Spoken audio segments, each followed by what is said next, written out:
మాట్లాడినట్టుగా మన పెద్దలు మాట్లాడినట్టుగా గత సంవత్సరంలో జరిగినట్టు మనకు మంచిగా జరుగుతుంది కదా అని మనం అనుకున్నాము.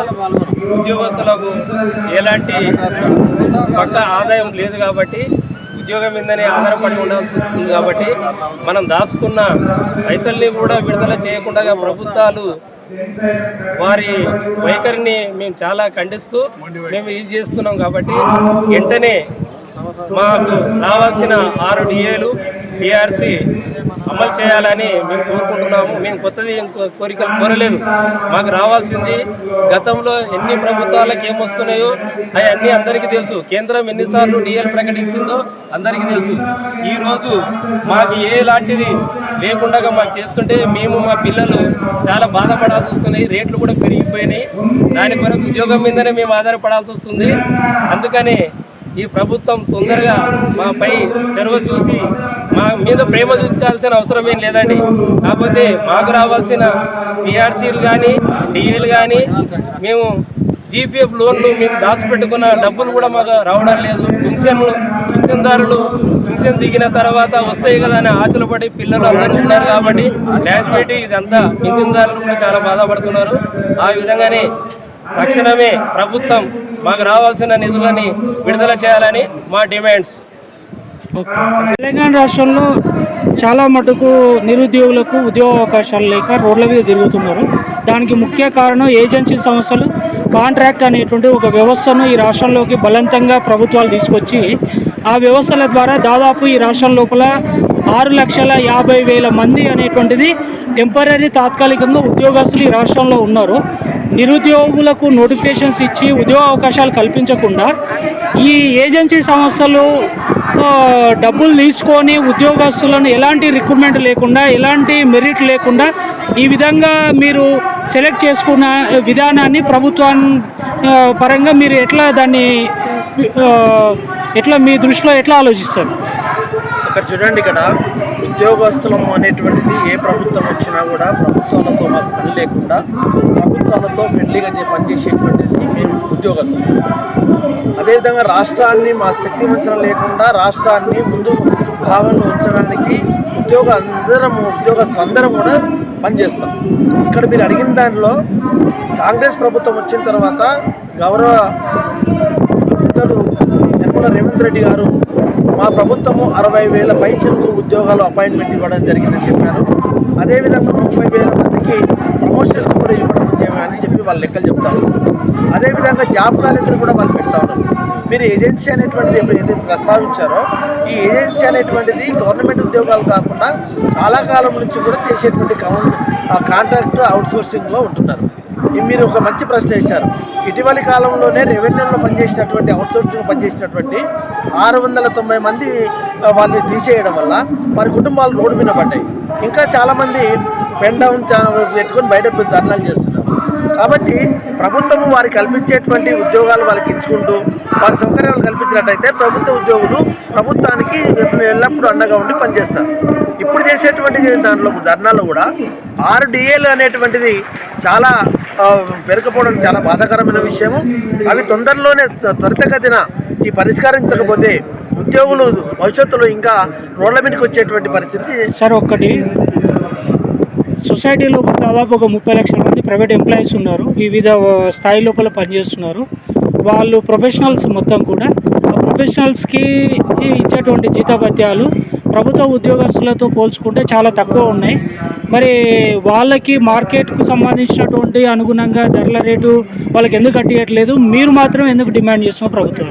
మీరు ఒకటి ఇక్కడ బాగా గమనించాల్సిన విషయం ఏంటంటే ఎవరి పని ఎంతనో వాళ్ళకంత జీతం ఇవ్వాలనేటువంటిది చట్టపరంగా ఉన్నటువంటిది వాళ్ళకి ఇవ్వాలి. ప్రభుత్వంలో ఎంప్లాయ్మెంట్ లేకపోవడం వల్లనే వివిధ సంస్థల్లో గ్రాడ్యుయేట్ పోస్ట్ గ్రాడ్యుయేట్ చదివినటువంటి అనేకమైనటువంటి ఉన్నత చదివినటువంటి విద్యావేత్తలు 20,000కు 30,000 కూడా పని చేసుకొని వాళ్ళ జీవనోపాధి గడుపుతూ ఉన్నారు.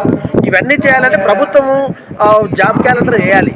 జాబ్ క్యాలెండర్ వేసి వాళ్ళకు ఉద్యోగ నియామకాలు చేపట్టినట్టయితే కొంతవరకు దాన్ని అరికట్టడానికి ఆస్కారం ఉంటుంది.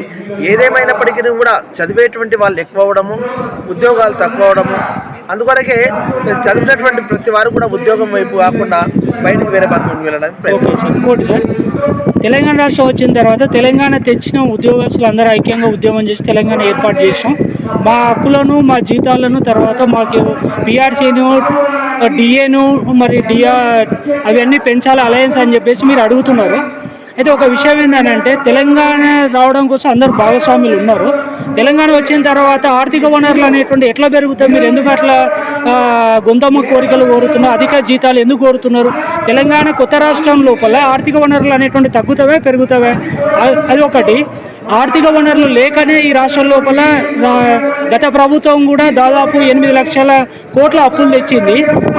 అప్పుల్లో మీకు కూడా భాగస్వామ్యం ఉంది. మీరు కూడా జీతాలు పెంచుకొని మీరు కూడా తిన్నారు, రాజకీయ నాయకులు తిన్నారు. సామాన్యమైనటువంటి ప్రైవేట్ ఉద్యోగస్తులు కానీ సామాన్యమైనటువంటి ప్రజానీకాలకి ఆ యొక్క భాగస్వామ్యం లేదు. అప్పుల్లో మీకు కూడా భాగస్వామ్యం ఉందని ఒక వాదన ఉంది. దానిపై మీ ఏమంటారు? అది గుర్తుంచుకోవాలి. దూరపు కొండలు చూసే వాళ్ళకి ఉద్యోగస్తులకు జీతాలు ఎక్కువ అని మీరు అనుకుంటున్నారు. అది అవాస్తవము. పెరిగేటువంటి దానికి అనుకూలంగా చూసినట్లయితే మీరు ఒకసారి చూడండి, స్టాక్ మార్కెట్ మీరు ఎందుకు పరిగణలోకి తీసుకోవట్లేదు? 12,000, 15,000, 30,000 ఉన్నటువంటి బంగారం ఈరోజు ఎంత ధర అయింది? ఎండి ఉన్నటువంటి 500, 600 ఉన్నటువంటి ఎండి ఈరోజు ఎంత పెరిగింది? ఇవన్నీ అంటే పెరుగుతున్నటువంటి కాలానుగుణంగా అంటే ఉద్యోగులకు వాళ్ళ పిల్లల పెళ్లిళ్ళు పేరెంట్లు చేయాలంటే ఇవన్నీ కావాల్సినవి కదా. మరి దానికి అనుగుణంగానే ఉద్యోగాలు అయితే రావాల్సినటువంటి అవసరం ఉంది కదా. ఇవి లేకుండా ఉద్యోగస్తులకు జీతాలు ఎక్కువ అనేటువంటి అపప్రదం ఉంచడం మంచిది. అది అనవసరంగా ప్రజల్లో తీసుకుపోవడము చాలా బాధాకరమైన విషయం. సో ఇంకోటి, ఇప్పుడు తెలంగాణ రాష్ట్రము ఏర్పడిన తర్వాతనే అప్పులు అయిపోయినాయి. ఉమ్మడి ఆంధ్రప్రదేశ్ ఇంతకుముందు ఉన్నప్పుడు కంటే అప్పులు తెలంగాణ రాష్ట్రం ఏర్పడిన తర్వాతనే అప్పులు ఏర్పడినాయి. దానికి ముఖ్య కారణం ఉద్యోగస్తుల రాజకీయ నాయకుల జీతభత్యాలే కాదు, ప్రభుత్వం చేసేటువంటి పాలసీలు, ప్రభుత్వం చేసేటువంటి వృధా ఖర్చులు, అనవసరమైనటువంటి కార్యక్రమాల వల్ల బడ్జెట్ అనేటువంటిది చాలా నష్టం జరుగుతుంది. చాలా అప్పులపాలైంది తెలంగాణ అంటారు. దానిపైన మీ అభిప్రాయం ఏంటి? డాక్టర్ బాబాసాహెబ్ అంబేద్కర్ చెప్పినట్టుగా ఆర్టికల్ 3 ప్రకారంగా చిన్న రాష్ట్రాలు అయితేనే అభివృద్ధి చెందుతాయి. తెలంగాణ ఏర్పడడానికి ముఖ్యమైన కారణం మా నిధులు మాకు కావాలి, మా నీళ్లు మాకు కావాలి, మా నియామకాలు మాకు కావాలి. నీళ్లు, నిధులు, నియామకాలు అనే సిద్ధాంతం వచ్చినటువంటిది. అప్పుడు అనేకులైనటువంటి సకల జనులు కూడా రోడ్డు మీదకి వచ్చి సాధించుకున్నటువంటిది. తెలంగాణ రాష్ట్రం వచ్చిన తర్వాత వాళ్ళు ఏదైతే పరిపాలన చేసేటువంటి నాయకులు బడ్జెట్ ఎక్కడ పెడుతున్నారు, కాకి లెక్క నుంచి ఎక్కడ పోతున్నారు అనేటువంటి వాళ్ళు ఆలోచన చేయాలి తప్ప ఇది కేవలము ఉద్యోగులపైనే రుద్దడం అనేటువంటిది సరైనది కాదు. ఎందుకు అట్లా అంటున్నారంటే ఇప్పుడు ఆర్థిక సమానత్వం అంటే ప్రతి ఉద్యోగి, ప్రైవేట్ కానీ గవర్నమెంట్ ఉద్యోగస్తులకు ఆర్థిక సమానత్వం రావాలి అంటే శాలరీస్ అనేటువంటిది ఎక్కువ భేదాభిప్రాయం ఉంటే అది సాధించలేం. కాబట్టి తక్కువ భేదాభిప్రాయాలు ఉంటే మీ శాలరీస్ తగ్గించి వాళ్ళకి ఈక్వల్ చేయడం కానీ వాళ్ళ శాలరీస్ని పెంచి మీకు ఈక్వల్ చేయడం అనేటువంటిది ఏదో ఒకటి చేయాలి. అయితే ప్రభుత్వం మిమ్మల్ని మీ శాలరీస్ తగ్గించి వాళ్ళు ఈక్వేట్ చేస్తే మంచి కార్యక్రమం కదా. మీరు ఎందుకు ఇంకా ఎక్కువ ప్రభుత్వం మీద అధిక జీతాలు కావాలని డిమాండ్ చేస్తున్నారు? మీరు ఒకటి బాగా గమనించాల్సింది ఏంటంటే ఆ రాష్ట్ర పరిస్థితులను బట్టి ఉన్నాయి. మీరు రాజకీయ నాయకులను తీసుకోండి, కొంతమంది ఉద్యోగం రూపాయి లేకుండా కూడా ముఖ్యమంత్రులు రాజ్యాన్ని వెళ్తున్నారు. అదేవిధంగా మన దగ్గర ఒకసారి రాజకీయ నాయకుల యొక్క అలవెన్సెస్ ఎంత ఉన్నాయి, వారికి ఉద్యోగాలు ఎంత ఉన్నాయి, వాళ్ళు ఒకసారి పరిగణలోకి తీసుకోండి. వాళ్ళను ఉద్యోగాలతో పోల్చండి. మీరు ఒక 5 సంవత్సరాలు ఉన్నటువంటి మీకు అనేక రకాలైనటువంటి పెన్షన్లు వస్తున్నాయి. మేము 25, 30, 35 సంవత్సరాలు పనిచేసేటువంటి ప్రభుత్వంలో పనిచేసి మేము బయటకు వెళ్ళినటువంటి వాళ్ళకు మాకు పెన్షన్ లేకపోవడం అనేటువంటిది ఇంతకంటే దౌర్భాగ్యమైన ఉందా? కేవలం ఉద్యోగస్తులకు ఉద్యోగాలు ఎక్కువని చెప్పి ఒక అపవాదం పెడుతున్నారు తప్ప ఇది మీరు ఒకసారి ఆలోచన చేసుకోండి. పరిస్థితుల్లో మానవీయ విలువలు పడిపోతున్నాయి. రేపు రిటైర్మెంట్ అయిన తర్వాత పింఛన్ లేకపోతే తన పిల్లలు పోషించే పరిస్థితులు లేరు.